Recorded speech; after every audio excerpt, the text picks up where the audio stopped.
Okay. Hello, everyone.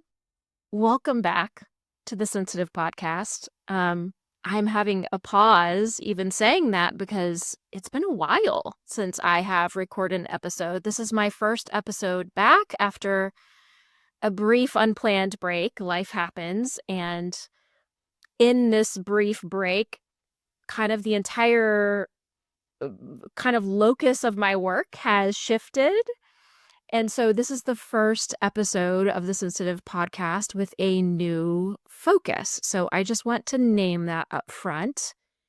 And I have Kirsten Kelly here with me today. But before we dive in with Kirsten, like I said, want to do a little bit of a brief orientation to the shift in this podcast and just to this conversation today with Kirsten. So I want to name that our conversation is not going to be about fixing. It's not going to be about refining, making life work better. Really, we're going to talk about alignment as initiation today and about what happens when choosing what is true begins to strip away what no longer fits. And even when you don't know what comes next, right? So there's lots of seasons in our life that don't respond to effort. I don't know about you, but much to my chagrin, I am an effort girl. I would love for it to respond to effort, but sometimes it doesn't. And sometimes it doesn't respond to effort or clarity. Some seasons just ask for surrender and they ask us to stay with the unraveling. And that's the terrain that Kirsten and I are going to get into today. And really the terrain of the upcoming focus of this podcast. It's going to be about life transitions, matrescence, grief, loss, business pivots, career pivots, faith deconstruction, these moments in our life that who we are will not really, who we've been will not hold who we're becoming. And so I am joined, as I said, by my friend Kirsten Kelly, a mystic, a seer, a soul doula who walks with people through the deaths and rebirths that shape a life.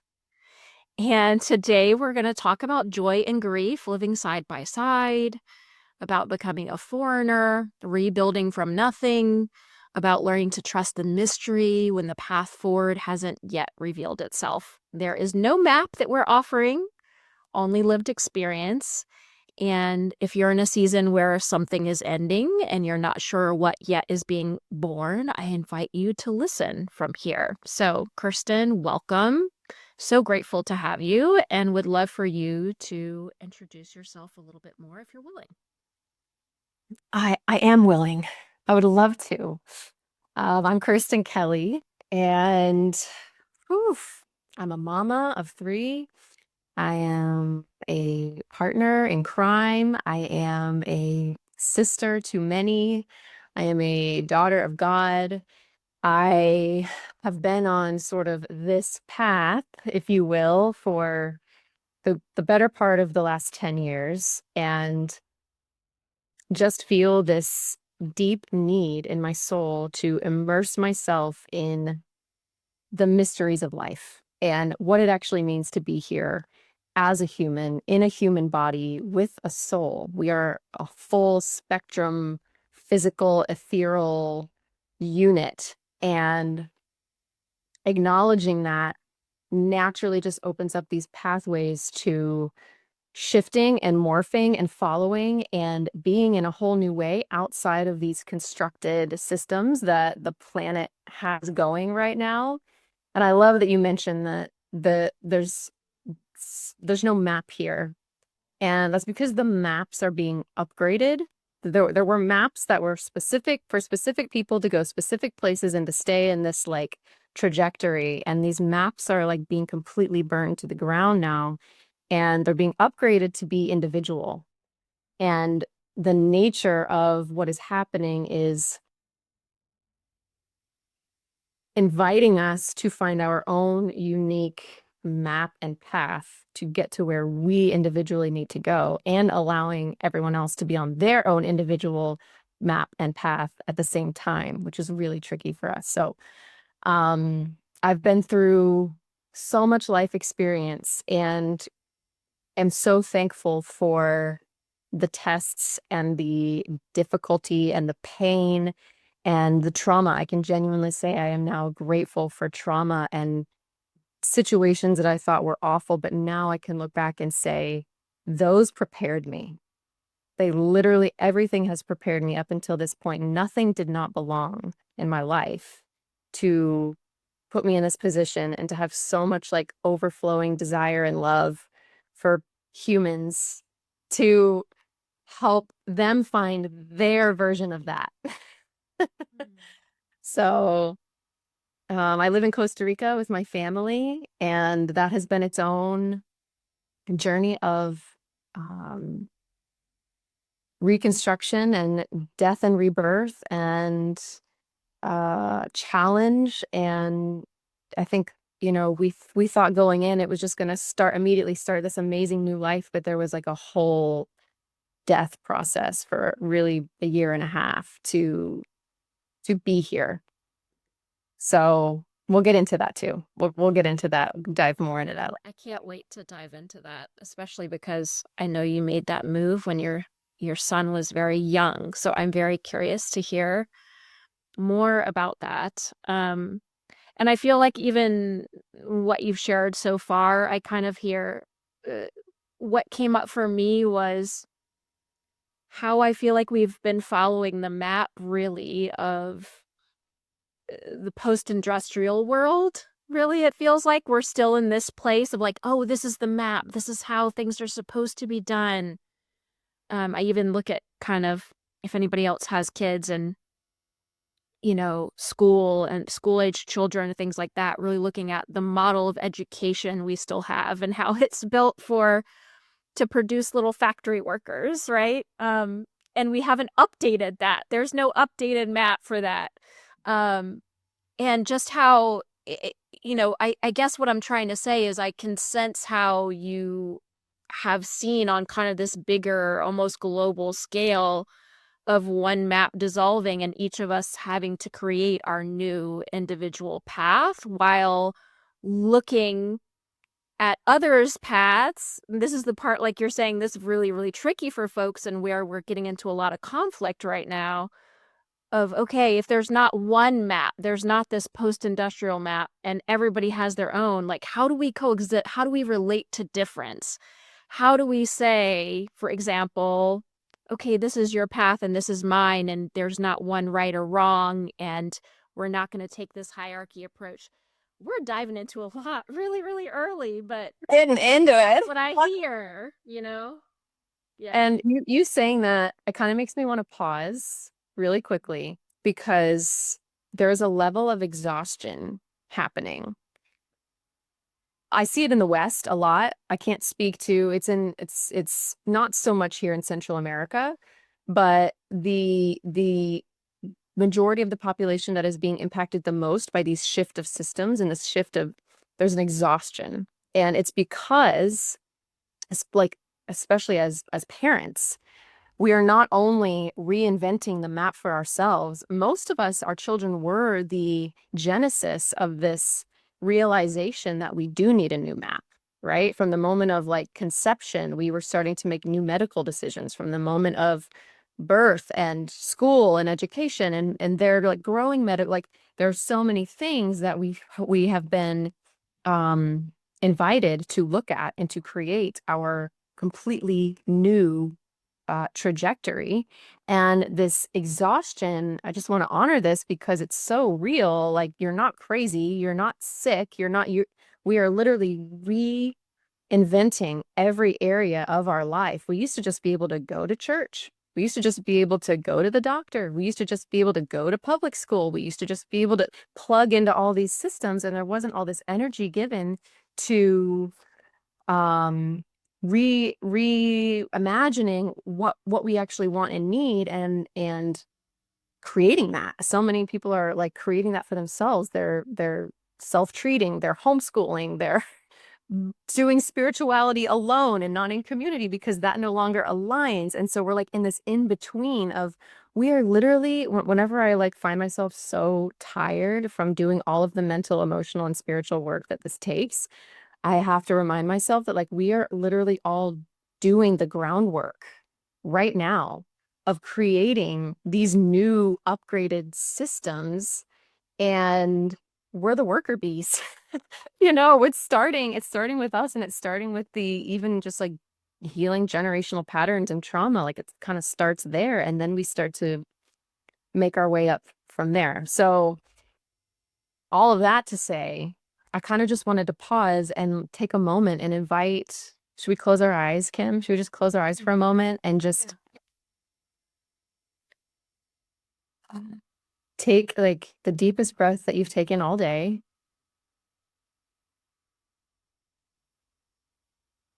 And hold it and exhale, and just find a moment of peace and tenderness in your body right now. And just have some self-compassion that you really are doing a lot, and it is important work, and it's not for nothing. And maybe just finding a moment of the divinity in your life, in what you're doing, in the purpose of it. Even though it can feel so chaotic and so challenging and so many things, so hard, so painful. But there's like this spark of divinity in it because there's purpose in what we are doing. And just resting in that for a moment.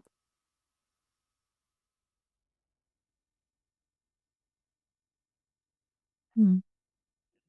Beautiful. Thank you for leading us through that. Yeah.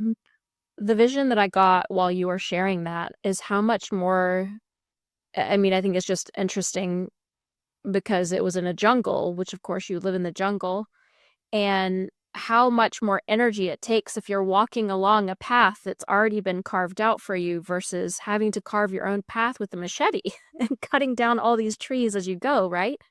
And what I hear you saying is that all of us, most of us, are with the machete. We're going into these uncharted territories, and not just one area of our lives, but many areas, like you were saying, whether that's doctor or schooling or career path or entrepreneurship or whatever it may be, right? And all of that takes so much energy. So, just wanted to share that. And I heard Wait. you mention, yeah, the word alignment.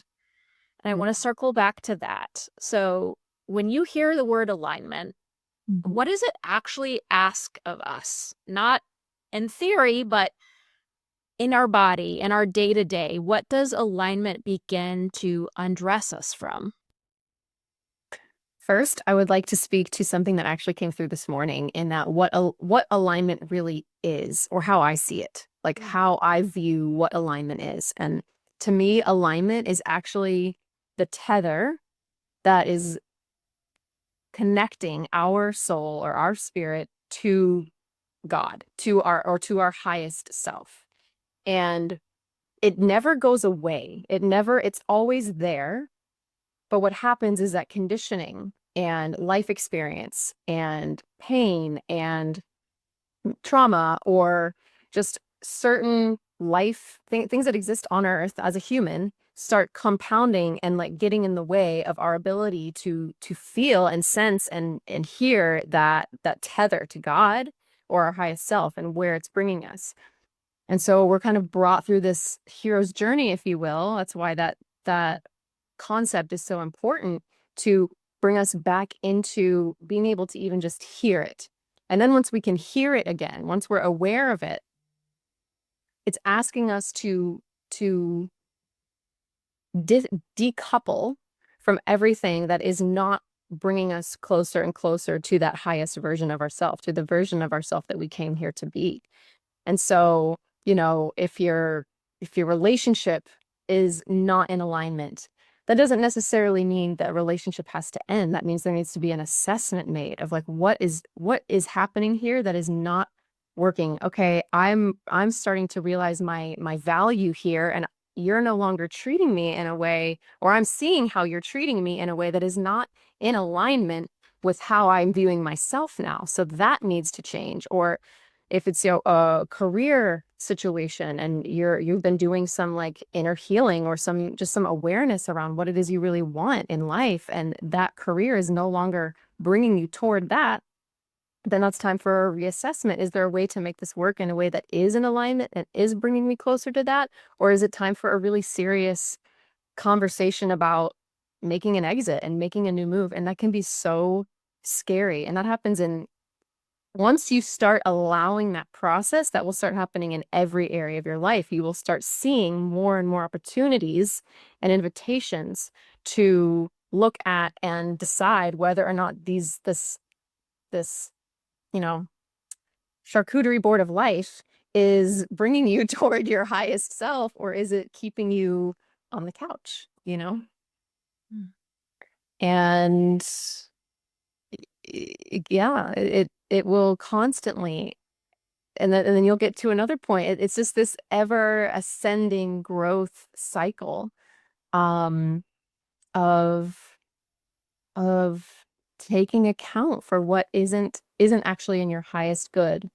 And that used to sound really selfish to me. Like, my highest good, what about everybody else? But what I have learned and experienced firsthand over and over and over again is that because source, divine, universe, God has so brilliantly designed our field, when we are doing what is in our highest alignment, like truly our highest good, it will impact positively everyone around us. There's no scarcity, there's no lack in everyone moving in their highest good. It all creates the highest good for everybody else. Yeah. Yeah, So, I have a mentor, Madison Morgan, who told me at one time, they said, what is best for me is best for all, is best for all involved. And that's what I hear you saying there. That can be a really challenging truth to grapple with when we have grown up mhm, in kind of people-pleasing, codependent type environments, because we can think of it as a zero-sum game of like, if I do what's best for me, somebody's losing, right?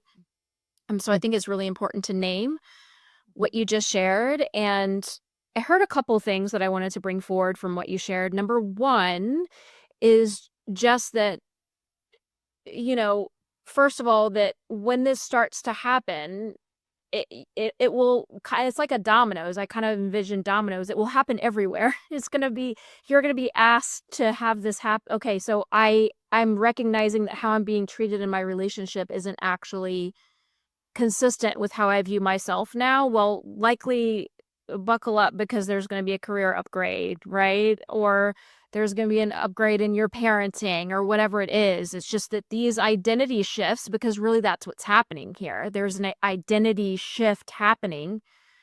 It can't not happen in all the other areas as well, right? Precisely. Mhm. And I really loved that you named that this doesn't necessarily mean the ending of everything, meaning like, oh, I'm no longer going to be married to this person anymore if you're married. But it might be the end of that marriage as you know it in that way, right? While you're still married to the same person. Yes. Likewise, and it may be the end of your business as you know it, and yet you carry on with your business. So I think these are kind of important pieces of nuance to add here. Um, Yes. but I think that another thing that I want to name is, I think a lot of times people can be very surprised at how,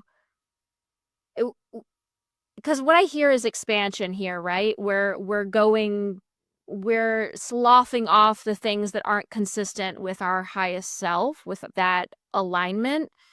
And we can really hear that as a wonderful thing, which it is, but we don't oftentimes, I think of the cost of that, Mhm. and that there is a tremendous cost to it, and that it dismantles so much, right? And so I wonder about, for you, what some of the identities, protections, masks that had to die for you in order to keep saying yes to what was true for you. Yes. And this actually perfectly ties into something that I wanted to circle back to that you said, in that what is best for me is best for all. And I want to pick that apart a little bit, because if that's coming from ego, it's generally not true. It's generally not true that what I want from a place of disconnection from my highest self, when I am not connected to her or when I'm not connected to God, that actually can come out as this is what's best for me and all y'all. And that actually can be dangerous. That actually cannot be best for all. Maybe, but here's the other piece. Here's the other nuance. I think God uses everything for good all the time if we let it.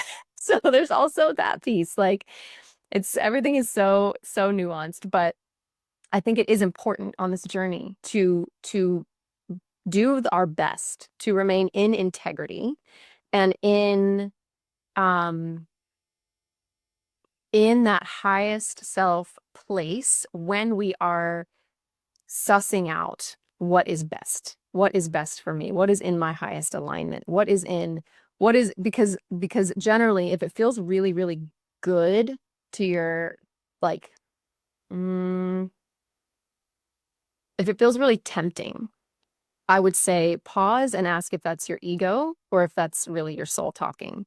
Because generally, what is in your highest alignment is the thing that's really hard that you don't want to do. It is the thing that you don't want to be challenged with. It is the thing that you don't want to have to figure out. It is the thing so you stay in the job that's small because that feels better, because that feels safe, because that feels like that's the thing that you want.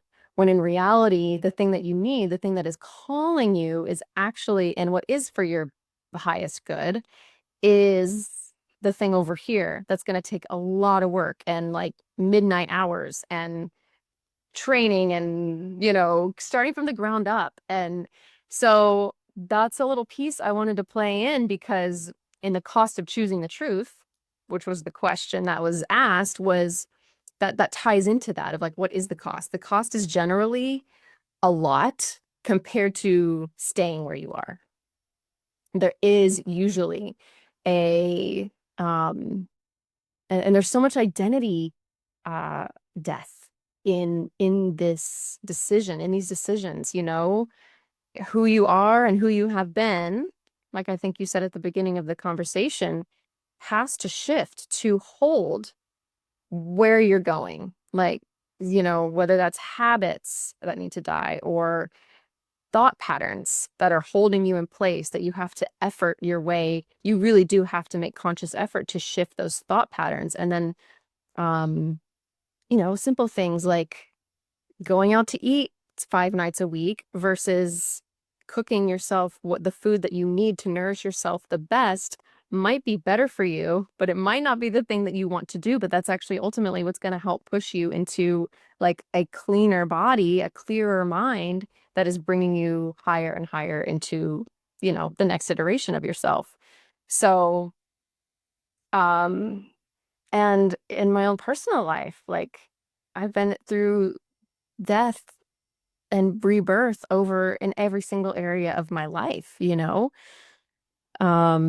parenting, parenthood, my marriage has been through probably 10 deaths and rebirths. And the beauty of that is that if you do choose to continue saying yes, if there are two parties that choose to continue to say yes and to make the effort through those deaths, that the rebirth is so profound and is such a treasure on the other side.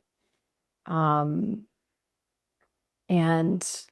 the cost no longer feels that high once you make it to the treasure. It was like an investment, but then the investment was returned. And I think that's what keeps that process going, is once you make it through a couple times, you're like, oh, this is actually amazing. This is an amazing process and so worth it. But you couldn't see that from the beginning of that dying to the old life, you know? I got chills all over when you were talking about the, probably 10 death and rebirths that you and your partner have gone through. because I have a similar experience. And I'm sure we'll get into more later. Beautiful. But um, really what I heard is the cost, asking, well, what is this truth costing you? The cost that I heard is it costs you who you were, and it costs you your comfort. Mm-hmm. Very uncomfortable. Because like you said, it's much more like, and again, nuance. This is kind of the theme of the conversation. There is something so comfortable about staying in what you know?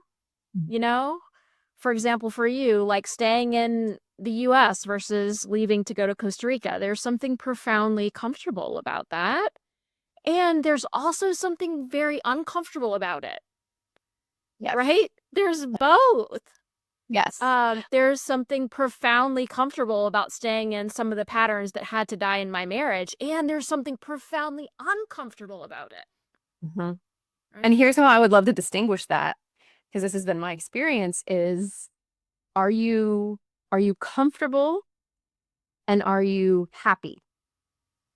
Are you truly deep in your bones happy with your life? And are you willing to be uncomfortable and happy? If you're not, if you are not, if you are comfortable and you are unhappy, that is a message. That is a message from your internal systems telling you, even if you're not aware of it. I wasn't aware of it. I was not aware of it for so long. I just felt like something was wrong with me because I was so unhappy all the time. And even no matter how much I tried, no matter how much Tony Robbins I did, no matter how much like, counseling and therapy and treating myself and, spa day, whatever it was, I was trying to find the thing that I needed, that was going to make me happy. And after moving and filling that pull to move and needing to relocate, I'm sorry if my dog is really loud right now. It's very protective. The relocation, once we got here and landed, it was like, this is the hardest thing I've ever done. This is the most challenge that I've ever faced. But I'm happy. I am like deep in my bones. Anything could happen. We could be homeless here and I would be happy right now. And so that was like, I wasn't unhappy. I wasn't miserable. I wasn't just like a miserable person. I was truly out of alignment. I was comfortable, but I was unhappy. And now I am uncomfortable a lot of the time, but I am happy. And so And so what I hear here, I love, love, love this, is really an invitation to stop allowing your comfort to be the thing that's guiding you. yeah, yes. Yes. Because that's what's happening. Like, I'm unhappy right now. I know something needs to change, but I'm too like lazy or afraid or living in scarcity. And that's its own process too, right? Is like, what is the thing? That's step one, is like, what is the thing that is keeping me from saying yes to this thing that I'm even feeling just like a mustard seed of energy toward? Like, what is keeping me? What is the thing that is keeping me from saying yes to that? You know? Yeah. I also want to take a moment to highlight, we are talking about the cost of saying yes to the truth, but I also think it's important to talk about the cost of saying no, right? You're right, Al, buddy. I'm sorry. Is also saying no. Like there's a cost to saying no, right? And I hear it in what you're sharing as well of like the cost to saying no for a while for you was the everything looks good on paper, but I'm not happy, Yes. right? And I'm wondering if there's any more things that come to mind for you of like we've talked about there is a cost to saying yes to truth, but there's also a cost to saying no to it. Mm-hmm. The cost of saying no will literally make you sick. I truly believe that most of our physical ailments are repressed desire and repressed emotions and misalignment. And I think once you start addressing those, once you start really getting in, because the body will never lie. The body does not lie. And I think that is sort of like the ultimate end is that we start experiencing physical symptoms, and then maybe they're mystery, maybe they're, um, there's no real answer to why they're happening. I think so often that is the buildup in our system of repression and or depression. It will surface a lot as depression and or lack of stability or mental overwhelm or there's so many, but the point that I am trying to make here is that it will build and it will accumulate, and then the body in some shape or form is going to start speaking loudly about it. um but one of the symptoms for myself and my husband was that our marriage really started to struggle because I was so unhappy. I was so that created a marital problem that we thought was a marital problem. And it wasn't a marital problem, but it took time to pull apart. What do we do about this? Where is this coming from?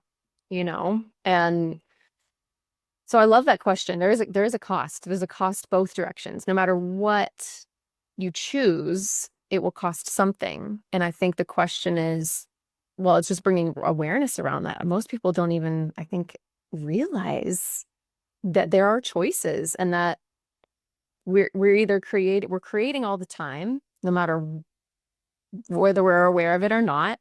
And are we creating a life that we don't like, or are we creating the life that we want? And just by switching intention and focus and awareness around how we can infuse our life with that highest potential, it can go either direction, right? So yeah, there's always a cost. Yeah.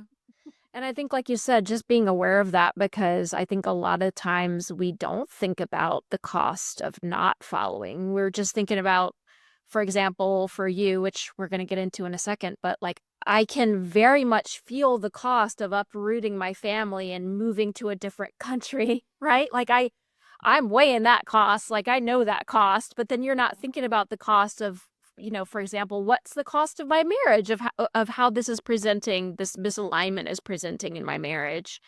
Um, it can be more sneaky and hidden. The cost of the change is so evident, Yeah. and the cost of staying the same can, because it's such familiar territory, it can be much sneakier. Yes. Yes. Yeah.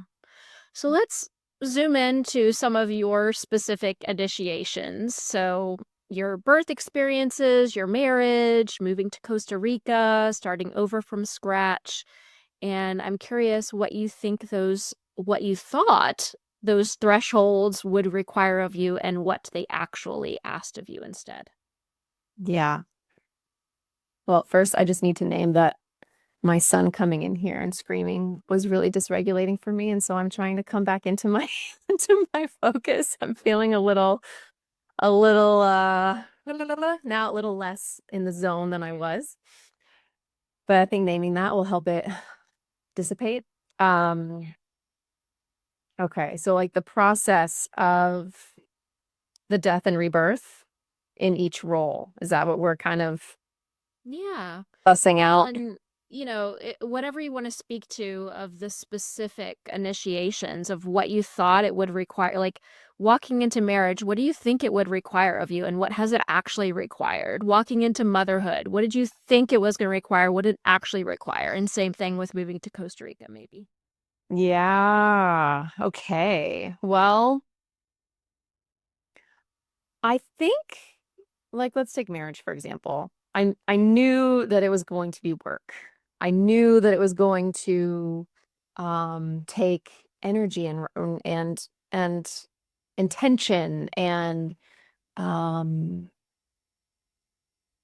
yeah, like it was going to bring things up in us, and it's a whole journey. But it's so interesting how you cannot imagine the depth of transformation, of what transformation will ask of you before you enter into it. And I think that's intentional, because we wouldn't do it if we knew how much marriage was going to take. We wouldn't say yes. If we knew how challenging birth can be, we wouldn't do that again. We would if we knew. So there's this beauty in the like amnesia or the ignorance of not knowing what is going to be asked of you. And there's a beauty to um naivety, like I think I probably went into all of those things naive. My marriage was, yeah, it was going to be hard. We were going to have challenges, but it'll be like, we love each other so much. And in the beginning of your relationship, where you're like, I can't even imagine what we would even fight about. Like, what are we even going to fight about? Like, we get so, and then inevitably, like, because everything in life is asking for more of you. It's asking for more of who you really are. And it's asking, and we have choice points where we can say yes to giving more of ourselves and learning more about ourselves and revealing more about ourselves, or we cannot. And that's where things start really actually getting more challenging. Like that's where divorce happens, or that's where um you know, there's the just kind of like what we were talking about, the unhappiness settles in of not allowing ourselves to go through these. And unhappy almost feels like the wrong word. It's almost just like, sometimes I think it's a grief of not saying yes to what we know we are capable of. And that grief builds. And for myself, it built until we made the decision specifically to move to Costa Rica. It built and built and built until it couldn't be ignored. I could no longer ignore it.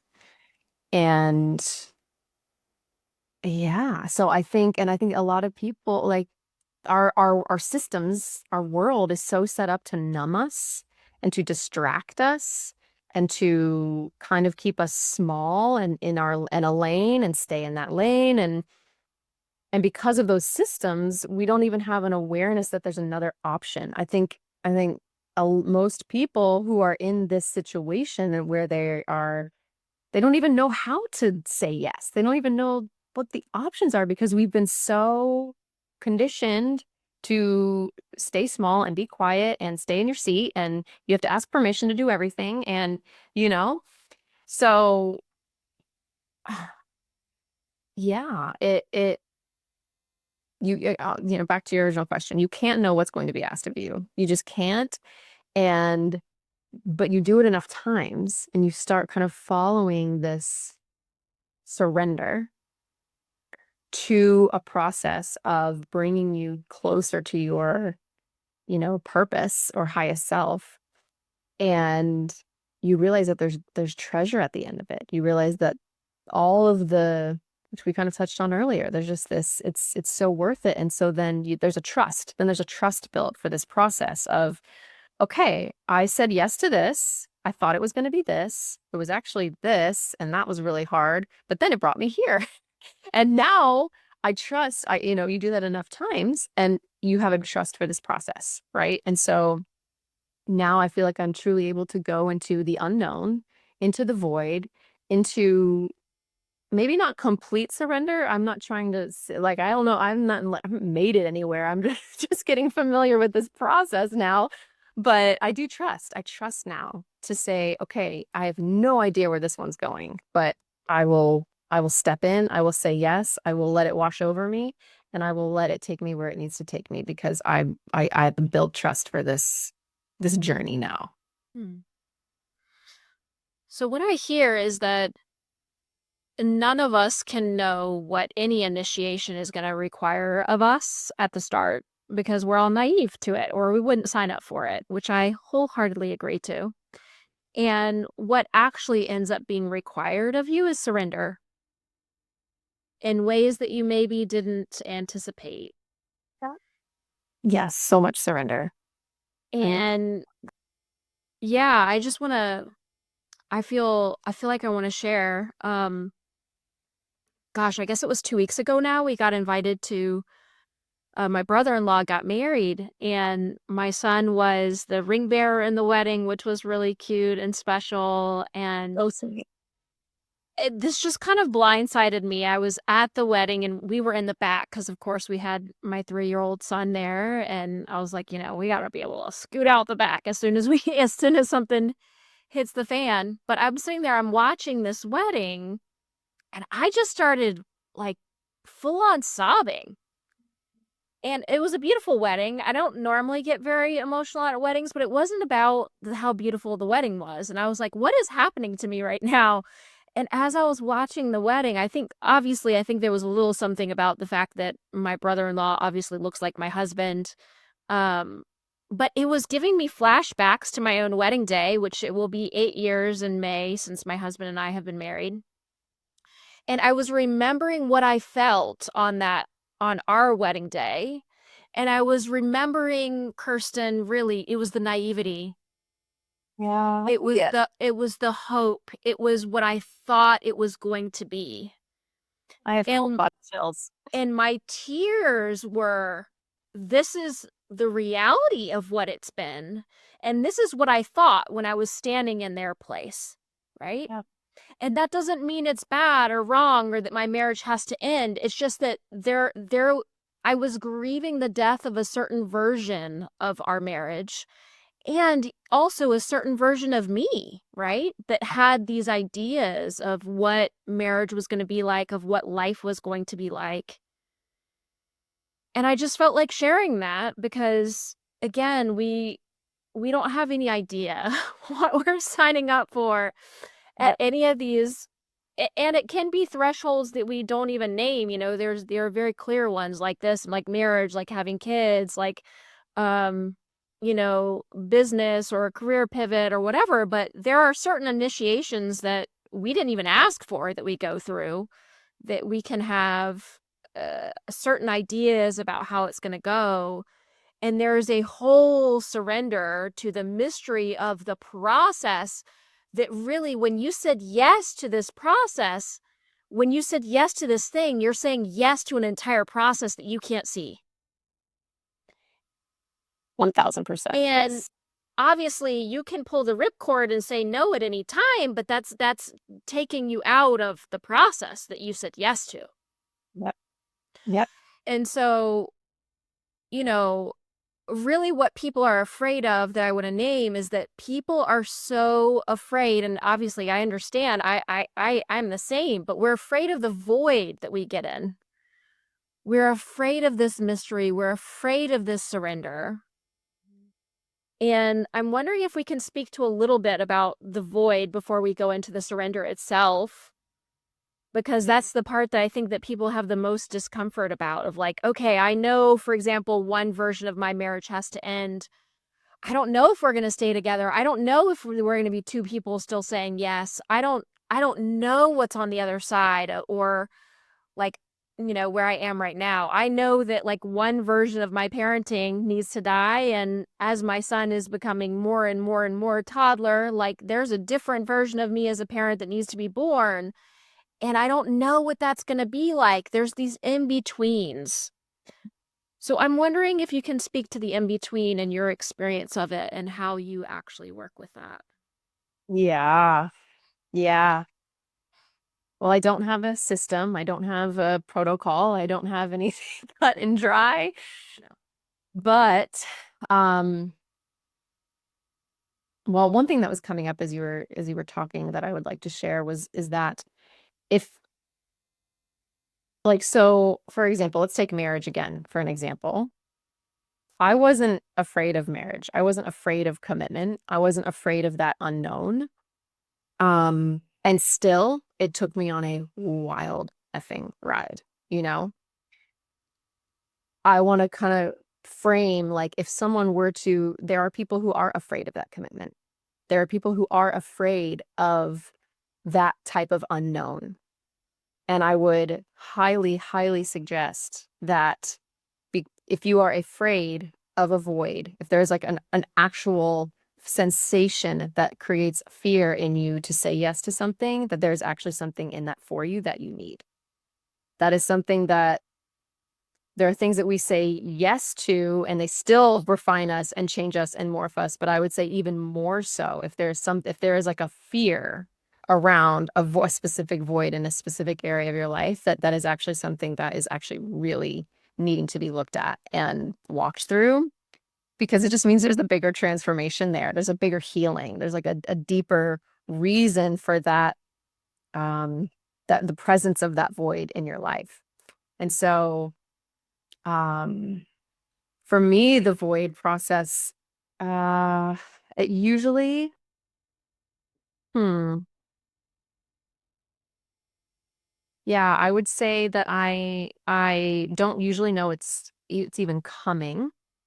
Like I said, you're naive when I moved here. I didn't know the void that was coming.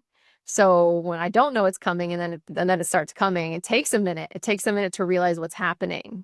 Sometimes you don't realize you're in the void and you're just like, why isn't anything working? Why is change always happening? Why am I getting hurt all the time? Why are my kids freaking out? Why can't we just feel like, why can't we find like, and so it just feels like chaos. The void can often feel like chaos and nothing makes sense. And you can't make sense of anything and you can't find a rooting. You can't find like a groundedness. Maybe you can find groundedness in the chaos, but it still feels like everything is just all over the place and there's no answers and there's no clear direction. And I would say that if you're experiencing that kind of situation, that you are probably in a metamorphosis, like mid metamorphosis. Everything is starting to break down. Everything is starting to crumble, and it can feel really confusing. Um, you can be I'm like usually highly emotional during that time because I feel like I don't have any container to hold that's holding me. All of the systems around me are falling apart and I have nothing to rely on. And I have to get so centered and so like with God, for me, it's God, um, to find some purpose and some like reason and some stability. And then it's just letting it play out. And that's the hardest part because we're wired to do something. Like we're wired in this, we've lost our feminine flow in our culture to surrender and to be in a receptive state of just letting happen what needs to happen out of trauma response. I believe we've become so like, okay, need to do something, need to make a plan, need to fix it, need to get all my and and proactivity and planning and creating in that way isn't like, it's not always a trauma response, but often in those moments where we are trying to control something that needs to be not controlled is a trauma response. And so it's actually about allowing yourself to heal from that and find the parts of you that are responding out of trauma so that you can surrender to the process of what is happening so that it can take you on the ride down the river to where you're meant to go. And then it's never known, like, how long is this going to be? How long is this ride going to take? We want to know, we want to figure it out. We want to know that we get in such a control state rather than a receptive state. And I mean, at least I do. I have. And it's kind of learning every time, okay, I just need to stop. I just need to nothing. There's nothing I need to do. It's about letting it happen and letting it be and trusting the process. And having some great community in the middle of it and like people that you can reach out to that so you're not alone in it. The loneliness of it can feel so devastating sometimes because no one's going through what you're going through, and so it can feel incredibly lonely. But even just having like one or two people that know you're in the muck and you're in the mush and you're going from caterpillar to butterfly, but you're not there yet, and just being witnessed in that is profoundly, it brings so much sanity when you feel like you are going crazy, just to be witnessed in that. So, I mean, those are some of the processes that these deaths and rebirths have. Well, the deaths, we haven't gotten to rebirth yet, but the deaths have brought me to and given me a lot of clarity around. And curious if you relate or have any experiences that feel similar, Kim. Yeah. Um, I really related a lot with what you were saying as far as just there's nothing to do and just everything to just kind of let it happen, you know? Mhm. And I think the hard part for me is I am so I'm an Aries sun, Leo moon, Cancer rising. I have so much fire in my chart. I am very much like a go energy. Um and so like being in my masculine specifically is very comfortable for me. Very, very, very comfortable. And being in the goo, as you're describing, is very uncomfortable. Like just what I hear and what you're sharing is allowing things to fall apart. Yep. And just for me, for many years of my life, if I see things falling apart around me, I'm like, well, but I have to fix it. If something is falling apart, that means I have to fix it and I have to figure out what's wrong and I've got to understand it and tie it up in a nice bow. And like that is the very antithesis of the void, right? You are dissolving into a goo and you don't know why and you don't know what's on the other end and you don't know what parts are going to make it out and what parts aren't. Yep. Um, and so for me, it's it's almost been a muscle, I would say, that I've had to and I would say for me, and it's so hard because you don't know what anybody else's experience is like, but I my experience is that I'm somebody that goes into this kicking and screaming a lot. And that I'm somebody that fights against it a lot, and that I only surrender once I've done everything that I know to do, and it's just not working. Yep. And I feel like as I've matured and gotten older and gone through more of these, I kick and scream less and I recognize that void more. And I'm like, oh, I know that this is what's happening. And so I surrender to it faster. Right. There's a quicker. Yeah, recognition of what's happening and okay, this isn't something like this isn't what is going to move the needle isn't the fixing. What is going to move the needle isn't the effort. What's going to move the needle isn't me figuring it all out. It's just the surrender and it's the allowing things to fall and crumble and recognizing and knowing that doesn't mean that I did anything wrong Mhm. because I think I used to have a big story about that of like if I want so desperately for something to work and it falls away, then it means I failed. Because there's this narrative that it's all up to me. Yeah, and it doesn't mean I I think failed. I think no, it doesn't. I think that's part of the deconditioning of women in our culture is like it's up to me. If and it's a reflection of me if things are falling apart. And it's not, you haven't failed. Yeah, and the reality is that it was supposed to fall away. Yes. Because going back to the very, very top of the episode, when you were describing your definition of alignment, it was supposed to fall away because it's not part of that original tether between me and my highest self, between me and God. And it was one of the things that was like, nope, I'm going to prune this. I'm going to allow this to fall away because this isn't part of it anymore, you know?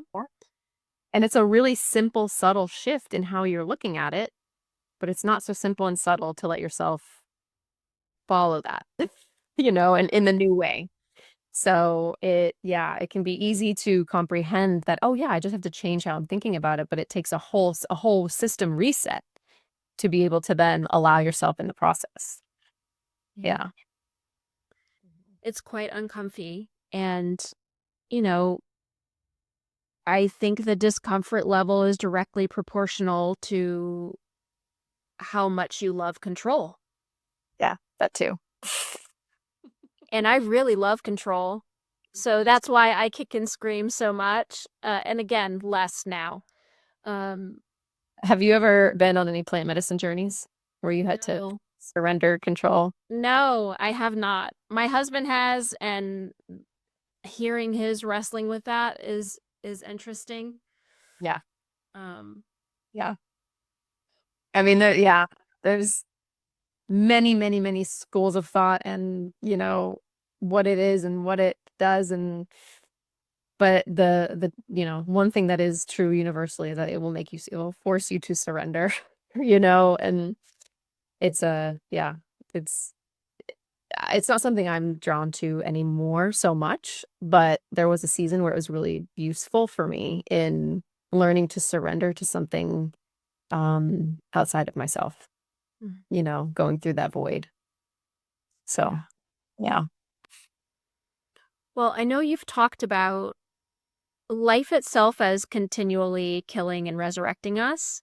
It's the Mhm. language I've heard you use, and how I would love to talk about how allowing that process has changed the way you trust yourself. I know we kind of dipped into that just now. Mhm. And would love to hear a little bit about the way you guide others through their own thresholds. Yeah. I think I think there was a necessity in learning to trust myself first before I had to know that I could hold the energy of transformation. And there was a time where I did not trust myself at all. And so the work really slowly began as I was given tools to come back home to myself, to remember that I can trust myself to carry, to hold, to guide myself. And the it gets really juicy when you trust yourself and then you start trusting God through the process too. That's where the power really comes in. But I had to trust myself first before I could say yes, because God was all out there, and part of the process of learning to trust yourself is the remembering that source and God are actually in here. And so it's all one voice and one being inside of yourself that you can trust through this process. And yeah, I mean, the more I would say yes, and then the bigger the transformations would happen, the bigger the deaths, the bigger the rebirths. And I think it's just this process of slowly remembering you can trust yourself, slowly recognizing that God is a part of this and is a part of you and is guiding you as well. There's such a divine, greater plan and outline that you're walking, that eventually you get to the point where you're like, how can I not trust this? I can't, this is what I can't trust over here. This is what I should be trusting. This is actually what's bringing me, because the fruit starts to be so beautiful in your life. And the the the the lightness that you feel once you start shedding all of these layers that were never yours is so freeing and awakening and enlivening. And that's because suddenly becomes like there is no other way. This is the way. And the way, which is different for everybody, which is a different process for everybody, but the overarching way of surrender to the death and allowing yourself to be reborn over and over again it becomes such a gift. It really becomes such a gift that I have such innate trust in it now. And that doesn't mean it's not comfortable though. Like, I still hate it. I still am like, no, God again. But then I get to the other side and it's like, because the cave is such a good analogy. It really feels like a cave that you go in, even though you're still operating in the same world. It feels like there's like this like thing over you that you have to just go into, and because you can't see like the hope outside of it, and you can't see the reason outside of it, and you can't see the what's coming on the other side of it. You just have to like let yourself be in it, and then all of a sudden like it breaks, and then the rainbow is there, and everything returns to you. It's like this hiddenness. There's like a hiddenness that needs to happen from you and the like external world. And then you do your 3 days to 6 months or however long it takes, and you get to the other side of it, and it's like because there's great teachers that say that the lower you go, the deeper you go, the darker you go, the higher you go. You're just and they're proportionate to each other. So if you only ever let yourself go here, you're only ever going to feel here. And that is why we're all walking around numb and unhappy and kind of stuck, because we're just like stuck in this space because we're not willing. We're too afraid to go deeper and deeper and deeper, that we're not experiencing higher and higher and higher. And so once you put that equation together and you're like, oh, okay, this might be worth it.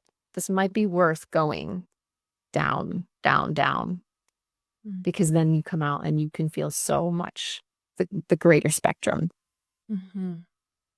Thank you for sharing that. What I heard in that is that we have to learn to trust that God, source, divine, whatever language you want to use for that, is in death. And that was a whole deconstruction for me within itself, because, I went through a faith deconstruction journey. I don't know how long ago it's been now. Maybe it's 6 years, 5 years, something. And reconstruction on the other side. But there was this real quote unquote prosperity gospel for a while, where it made me believe that if there was any tinge of death, it meant that I was doing something wrong, Yes. So much fear. Yes, that it's like death is bad, and only ascension, right, is the right thing, and shows you that you're on the right path. And that's the sign markers and the flashing neon signs that you're right with God and on the right path and all these things. And if there's all of this descent that you're talking about, this going lower, and I'm going into the goo and I don't know what's happening, it means something's wrong, right? And so, my entire faith deconstruction sort of comes into play here, of recognizing, just like you said, that the deeper I go, the higher I go, that the more I descend, the more I ascend, that it's when I go within the depths of myself that I can hold it all. And if I don't do that, I can't experience the heights of the joy, the ecstasy, the pleasure, the desire, the fulfillment, right? That everything, as you're saying, it's proportional. And so really what I want to zoom out and say from what you shared is that I hear that you have trusted that death and rebirth is the entire cycle of life, and that's what you're going to be doing over and over again. A friend texted me the other day that she had this dream, and this soul came to her and told her that there is actually nothing more natural than death. Actually, what we're doing here, distracting ourselves from that, is actually really weird. That's the weird thing, and that felt so true to me, whether it's metaphorical or even physical. Like, death and rebirth we've been so separated from the idea of death. We've been so like protected from it and disconnected from it, that we don't understand the purpose of it. And it's a really beautiful thing to come back into relationship with something as scary as death, and what we've been told is scary, what we've been conditioned to respond to as that is scary. And birth, even physical birth, is its own death and rebirth process. And at the end of it, you have this beautiful baby, like this life, like there's literal life on the other side of metaphorical death and real death, because we're actually just changing form. We're not dying, and that's what's happening on earth too, is every time we have a metaphorical death, we're changing form. And being okay with that process is just profound and the only way we should be living. So I don't know if I should all over us, but it really is. That is the process of becoming closer and closer to who we came here to be. Hmm. That's I what hope that by the time it comes time for my actual death, not the metaphorical one, my actual death, whenever that is, that I would have gone through this process so many times that it would be the most easeful thing in the world. That's the point. Yeah. I really think that's the point. Yeah. Oh, I just got full chills. We are familiarizing ourselves so deeply with the spiritual process of death and rebirth that we get to the end of our physical life and we realize it's not an end. It's just a reshaping. It's a reformatting. And how amazing would it be to not fear that, you know? Yeah. I've got tears in my eyes too. Yep. I think that's a wonderful place for us to begin wrapping up. I don't know that there's much more to say after that. It's a good place to end. But I would love to hear if there's anything that you feel like you would like to say in closing that needs an extra few moments to wrap up from today, Kirsten. No, I mean, I'm just profoundly grateful to have these conversations. And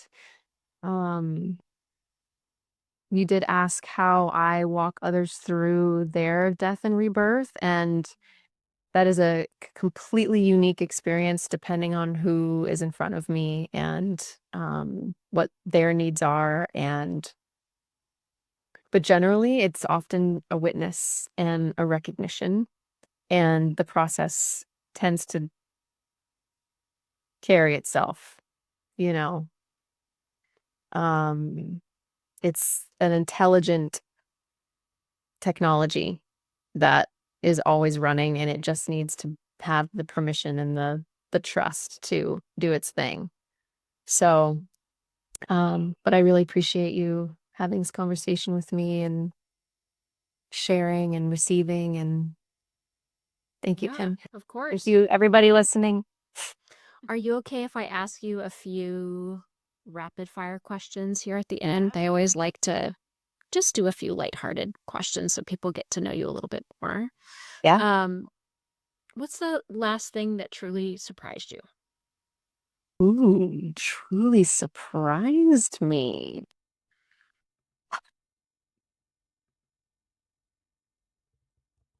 I truly surprised me. I mean, I think it probably well, there's so many now that they're all rushing in. It's really surprised me. My husband and I recently went through a massive last year. We went through a really big death. Like we thought it was the end. And the outcome was so but we allowed the death and rebirth process. We allowed ourselves to go through that together. And on the other side of that, it was very surprising how actual in alignment we were, how actually how much strength we have together, how much beauty there was. And I mean, if I'm honest, every death and rebirth, I'm surprised on the other side. I'm surprised. I'm like, oh, this was it, So that was probably the most recent one that I was like, it wasn't like one moment of surprise, but it was this like opening into surprise of beauty and connectivity and like satisfaction, I love that. What consistently brings you deep joy? When I can get out of my head and out of task mode and I just sit with my children. I love that. There's nothing for me.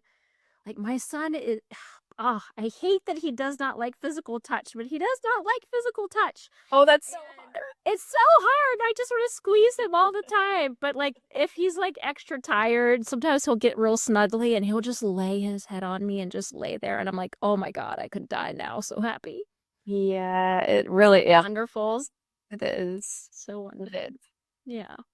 Well, how can folks learn more about you? Where can people find you and find out more about your work and anything that you want to share about upcoming offerings or anything that you have available, Kirsten? Yeah. I am consistently on Instagram at Kirsten P. Kelly.